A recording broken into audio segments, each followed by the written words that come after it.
আসসালামু আলাইকুম ওয়া রাহমাতুল্লাহি ওয়া বারাকাতুহু।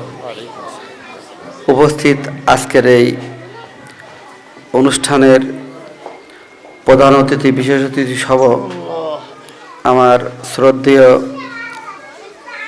শিক্ষকবৃন্দরা এবং উপস্থিত কচিকাঁচা বাচ্চাদের গার্জেন, অভিভাবক আর কি, অনেকে পিতা মাতা আসছেন, তাদের প্রত্যেকের আজকের অনুষ্ঠানের আসার জন্য এবং যারা এখনো আসতে পারে নাই তাদের দ্রুত আসার জন্য আহ্বান রেখে এবং আজকের যে অনুষ্ঠানটা সঠিকভাবে আমরা এখানে সাফল্যমণ্ডিত করতে পারি সেই জন্য আর কি সবাইকে সজাগ হওয়ার আহ্বান জানাচ্ছি। আমি একটাই কথা বলতে চাই যে প্রতিষ্ঠান গড়া, যেরকম বাংলায় একটা প্রবাদ আছে যে স্বাধীনতা অর্জন করা সহজ ব্যাপার কিন্তু স্বাধীনতা রক্ষা করা অনেক কঠিন। তো আমরা প্রতিষ্ঠান দাঁড় করাইছি, এখানে দাঁড় করানোর পরে আজকের এই প্রতিষ্ঠানটা কিভাবে উত্তরোত্তর বৃদ্ধি হবে সেইটার প্রতি আমাদের গার্জেনরা সবাইকে সচেতন এবং সজাগ থাকতে হবে। শুধু এইটা না, প্রতিষ্ঠানের প্রতিনিয়ত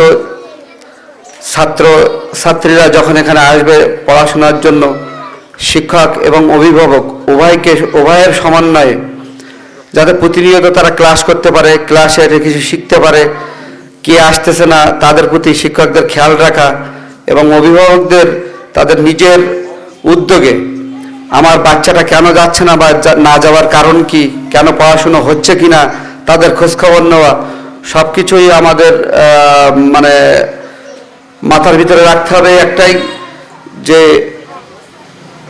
বর্তমান প্রজন্মে আমরা সবাই মোবাইল এবং ডিজিটাল নিয়ে ব্যস্ত। এই ধরনের কোনো প্রতিক্রিয়া, কোনো মানে সেন্টেন্স মাথায় না নিয়ে আমাদের একটাই প্রতিবাদ হবে যে আল্লাহ এবং আল্লাহ রসুলের দ্বীনি শিক্ষা আমরা কিভাবে নেব এবং প্রাথমিক পর্যায়ে এটা নিয়ে আগামী দিন কিভাবে আমাদের ছেলেমেয়েরা ভবিষ্যৎ উত্তরোত্তর বৃদ্ধি হবে, তাদের দোয়া কালাম, নামাজ কালাম, এবং আমরা আজকে আসি কালকে হয়তো থাকবো না, বাচ্চাদের যে শিক্ষাটা আমাদের প্রথম প্রয়োজন, যে হাত তুলে দোয়া করা, এইটা আমাদের খুবই প্রয়োজন।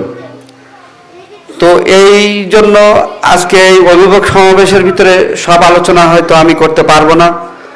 তো সবাইকে আসার জন্য আমি আমার অন্তরস্থল থেকে সবাইকে সালাম এবং মোবারকবাদ জানাচ্ছি, যাতে এই প্রতিষ্ঠানটা উত্তরোত্তর বৃদ্ধি রেখে আমরা সামনে এগিয়ে নিয়ে যেতে পারি। সহযোগিতা কামনা করে আমি আমার বক্তব্য শেষ করছি। আসসালামু আলাইকুম ওয়া রাহমাতুল্লাহ।